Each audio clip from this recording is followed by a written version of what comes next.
In just a matter of hours, a sovereign nation was bombed, its constitutional president taken away, and a superpower declared it would manage the country to exploit its oil. There was no declaration of war, no international resolution, only raw power imposed by force.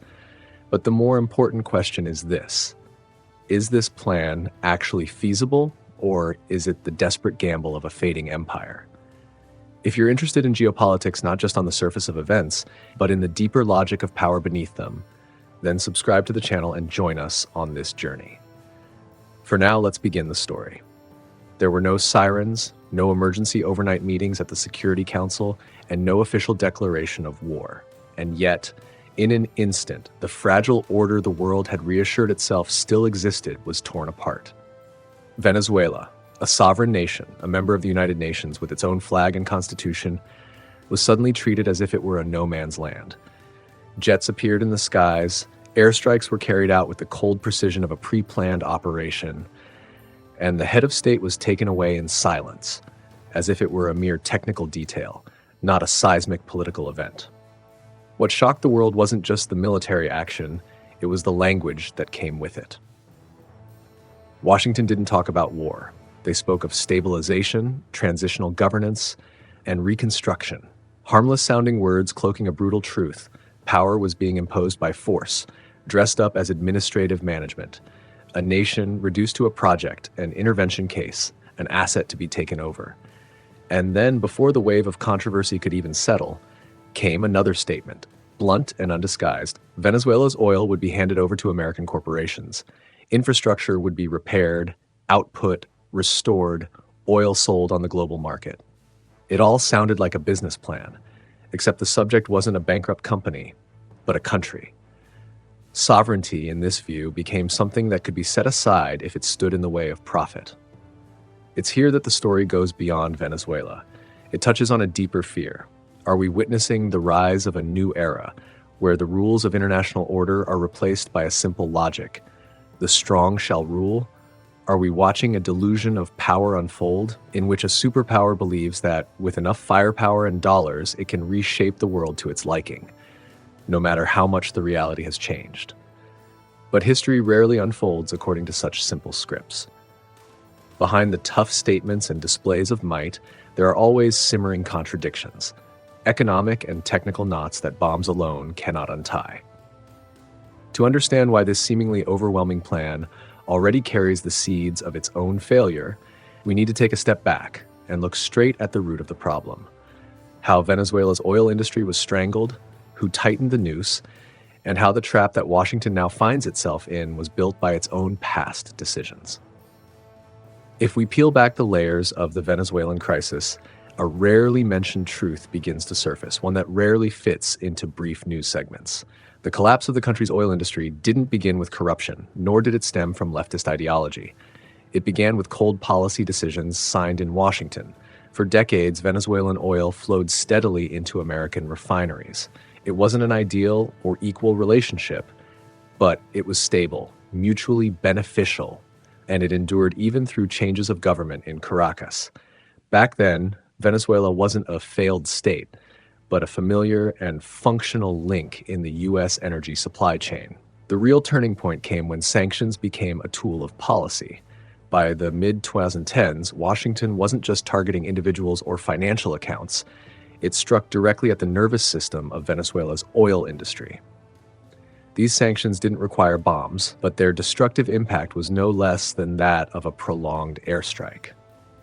Technology was cut off, spare parts couldn't be imported, foreign experts left, financial transactions were blocked.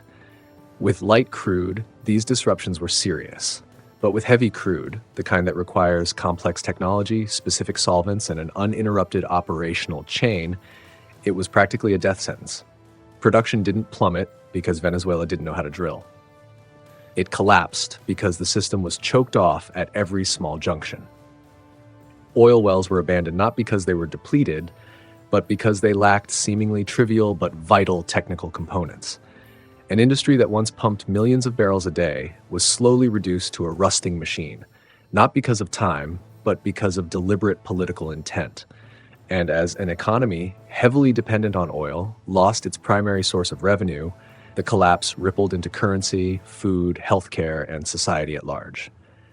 The irony is that it was precisely at this moment that Washington began telling a different story, one in which Venezuela was portrayed as a country destroying itself, a failed system in need of rescue.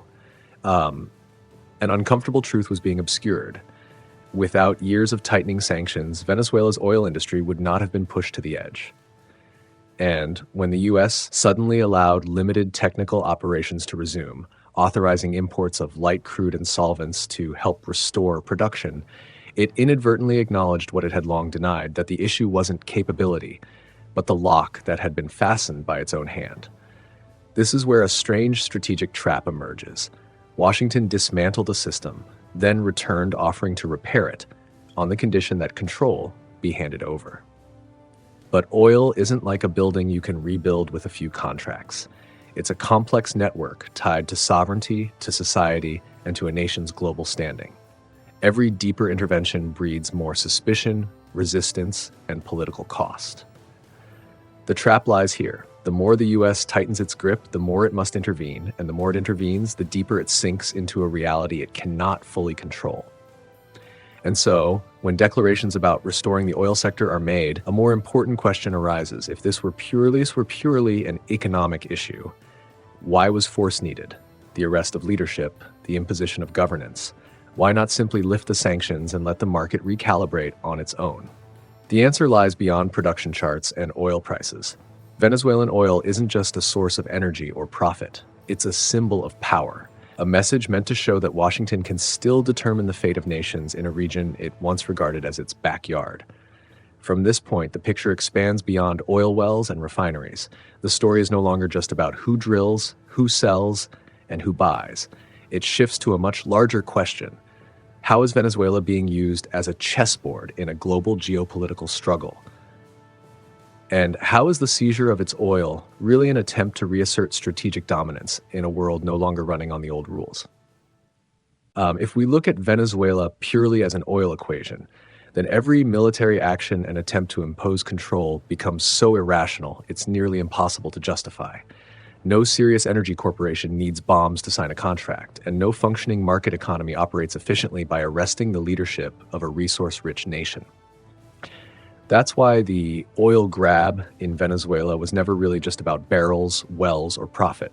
It was a message of power, one sent not just to Caracas, but to the entire Western Hemisphere and beyond.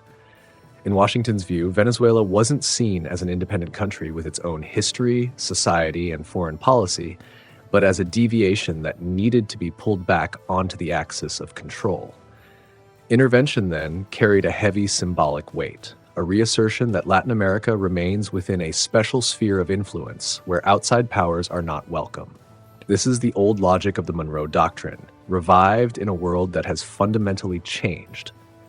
When the U.S. speaks of stability, what it often means is the restoration of a familiar order, one in which Washington is the ultimate arbiter. But Venezuela is no longer a lone pawn. After years of sanctions and isolation, Caracas was forced to pivot, seeking out partners willing to engage despite American pressure. China, Russia, Iran, and Cuba didn't just step in as buyers or technical suppliers, they became political counterweights. Every energy deal, every line of credit, every oil shipment took on strategic meaning.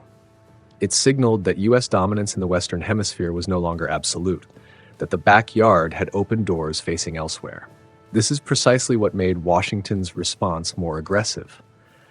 The oil grab wasn't just about controlling supply, it was about severing those geopolitical lifelines.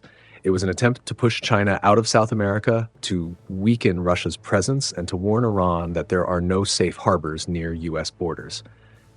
Venezuela became a front line, a pressure point where global power plays were condensed into the borders of one battered nation. And yet, this is where a deeper paradox emerges.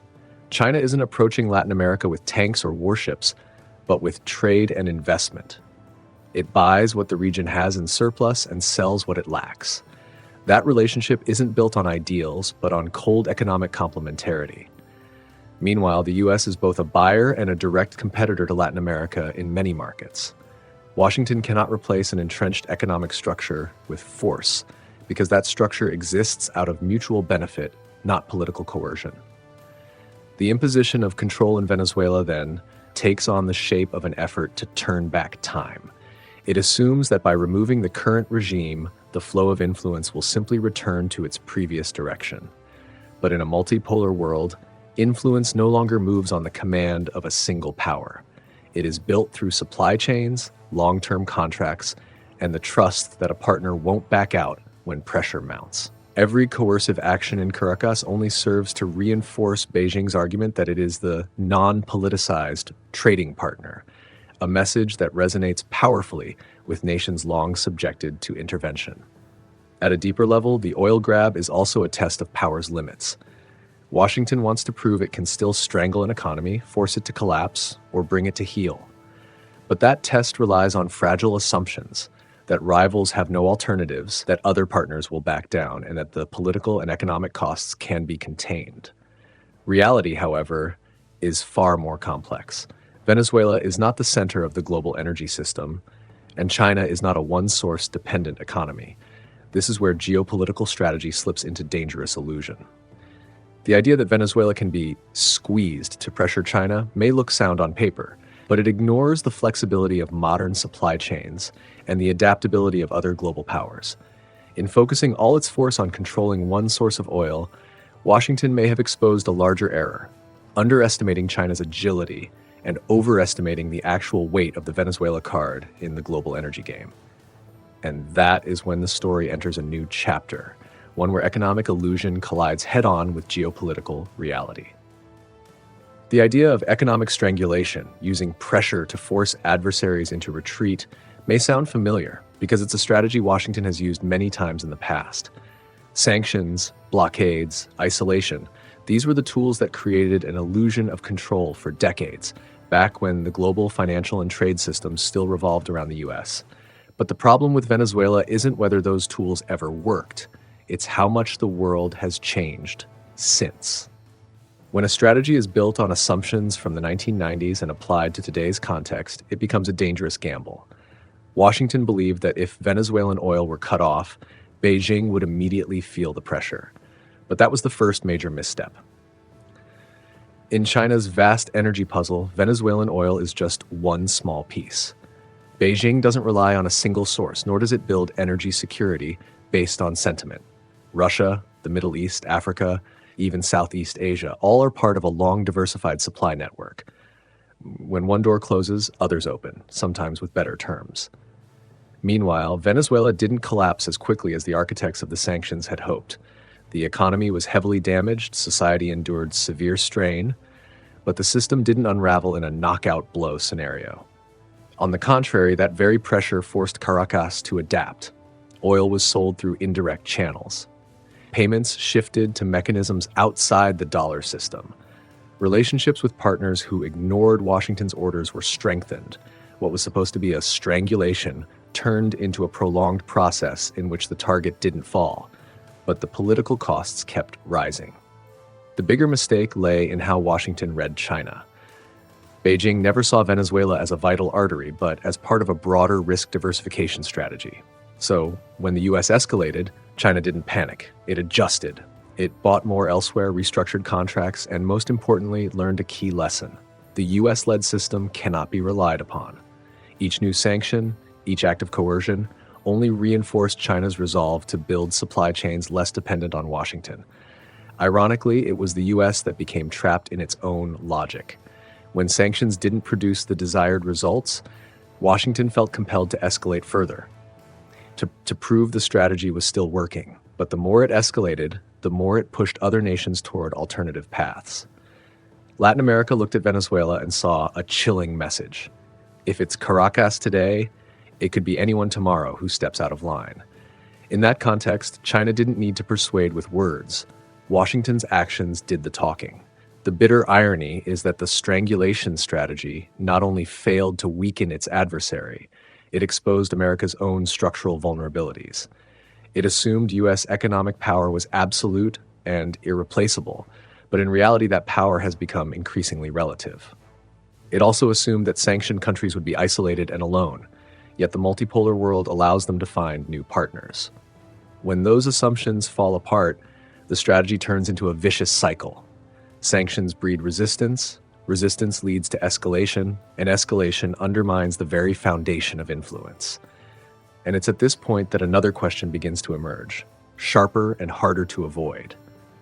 If Venezuela isn't the choke point that can throttle China, if Beijing isn't backed into a corner over Venezuelan oil, then who exactly needs that oil the most? Who is the party that can't easily find alternatives? Who is under the greatest pressure when the energy flow is disrupted? Once those questions are asked, the focus of the story starts to shift, and the spotlight no longer shines on Beijing. It swings back directly onto Washington. When the question, who really needs Venezuela, is asked in earnest, the balance of power begins to shift. For years, Washington has spoken as if Caracas were the desperate one, the weaker party, begging to be let back into the game. But if we strip away the political rhetoric and examine the actual energy structure, we find a paradox that's hard to ignore. It is the United States, not China or any other major power, that is most deeply and technically bound to Venezuelan oil. Yes, the US is the largest oil producer in the world, that's true, but production numbers don't tell the whole story. For decades, the massive refinery system along the Gulf of Mexico was designed around a critical assumption: a stable supply of heavy and ultra-heavy crude from Venezuela. These refineries can't simply switch tastes to lighter crude without tens of years and hundreds of billions of dollars in retrofitting. The US has a surplus of light oil, but that's not what these facilities need to operate efficiently. That's why, before sanctions became a political weapon, Venezuelan oil flowed into the US like a familiar lifeline. It didn't just keep the refineries running, it helped stabilize fuel prices and ensured a smooth flow throughout the domestic energy supply chain. When Washington cut off that stream with its own hands, it didn't just hurt Caracas. It created a gap right in the heart of its own system. That gap forced the US to turn to less than ideal alternatives, more expensive, less reliable, and not always easy to secure. In this context, Venezuela no longer appears as the one entirely backed into a corner. On the contrary, it becomes a highly strategic piece, especially in a global energy landscape that grows more volatile by the day. Canada does have heavy crude, but transport infrastructure and environmental barriers make rapid expansion complicated. The Middle East has abundant reserves, but geographic distance and geopolitical risk are constant factors. Technically speaking, Venezuela remains one of the best fits for many US refineries. This paradox lays bare a deep contradiction in Washington's narrative. On one hand, they claim they don't need Venezuela, that it's a political burden. On the other, they talk about restoring, repairing, and bringing oil back to the market, clearly recognizing the resource's real value. And in the space between those extremes, the truth begins to surface. The US needs Venezuelan oil more than it's willing to admit, but it can no longer access it the old way without paying a political price. And that price isn't just international, it's domestic too. Every deeper intervention increases pressure on the US administration. Fuel prices, market stability, voter reactions, and refinery-dependent states all feel the impact. Venezuela, once the target of sanctions, has now become a thorny policy puzzle Washington can't solve with slogans alone. They can't fully ignore Caracas, but they also can't easily return to the old model of cooperation without admitting the failure of their sanctions strategy. But there's one more factor that complicates the picture. While the state may pursue power and symbolism, the US economy is run by businesses. And here, political logic begins to collide directly with profit logic. Grand declarations about bringing American oil companies into Venezuela sound powerful from the podium. But offstage, they must face cold spreadsheets, high extraction costs, decaying infrastructure, political risk, and the looming threat of prolonged instability. None of these disappear with a signature on a policy memo.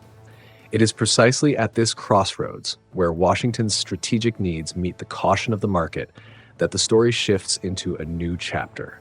One where state power is no longer omnipotent, and where US corporations, the very entities expected to lead the charge in reclaiming Venezuelan oil, start hitting the brakes. Economic reality, not geopolitical slogans, is quietly becoming the biggest barrier to Washington's ambitions. As the spotlight of political declarations fades, the true stage of this story shifts to another space, the closed-door boardrooms of America's oil giants. There are no slogans, no speeches about democracy or international order, only spreadsheets, risk models, and one cold, decisive question. Is it worth putting money into Venezuela? It's precisely here that the illusion of power collides head-on with market reality. To the business world, Venezuela isn't some forgotten gold mine. It's a minefield. The country's heavy crude is notoriously difficult to extract. It requires complex technology, specialized solvents, and a tightly integrated operation that cannot be interrupted. Even under ideal conditions, costs are high. But in the current state, with decaying infrastructure, an unstable power grid, and a shortage of skilled technicians, those costs balloon to levels that make any CFO frown. And it doesn't stop there. The political risk in Venezuela is something no insurance policy can fully cover. A contract signed today could be invalid tomorrow. A government installed by intervention might collapse faster than expected. Sanctions, imposed, then eased, then tightened again, hang over every deal like a sword. For oil companies used to operating in stable environments, Venezuela looks less like a frontier and more like a trap, where every move could trigger catastrophic loss. With global oil prices hovering just around the break-even point for easy-to-extract reserves, Venezuela's story becomes even harder to sell. Heavy crude demands a much higher price to break even, let alone turn a profit. Reviving the Venezuelan oil sector wouldn't take a few billion. It would take tens, possibly hundreds of billions in long-term investment. That's money American companies could much more safely pour into shale plays at home or offshore projects in far more stable regions. That's why the corporate response has been the opposite of what political strategists hoped for. No excitement, no rush into Caracas, just cautious silence, occasionally broken by brutally candid statements. Venezuela is uninvestable. The risks outweigh the rewards. These aren't talking points. They're conclusions drawn from numbers that don't lie. And here, a dangerous gap is exposed between state and market. Washington can issue directives. It can paint a vision of oil control as a strategic victory.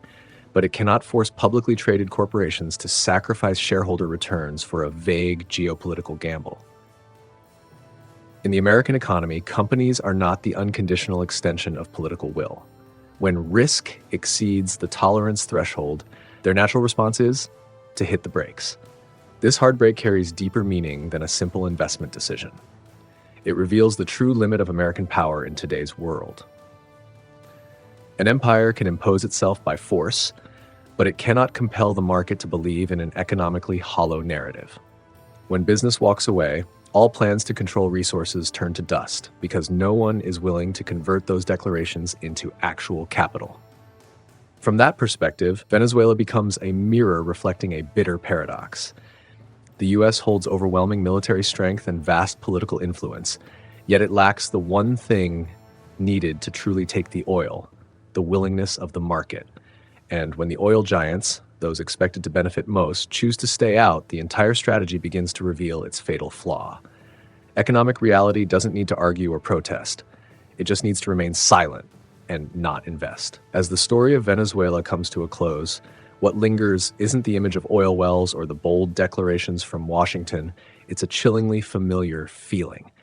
The sense of a power model repeating itself, even as the world around it has profoundly changed. The United States can topple, can sanction, can impose. But building a stable, lasting order after intervention, that has long proven to be the part where history shows Washington consistently falters.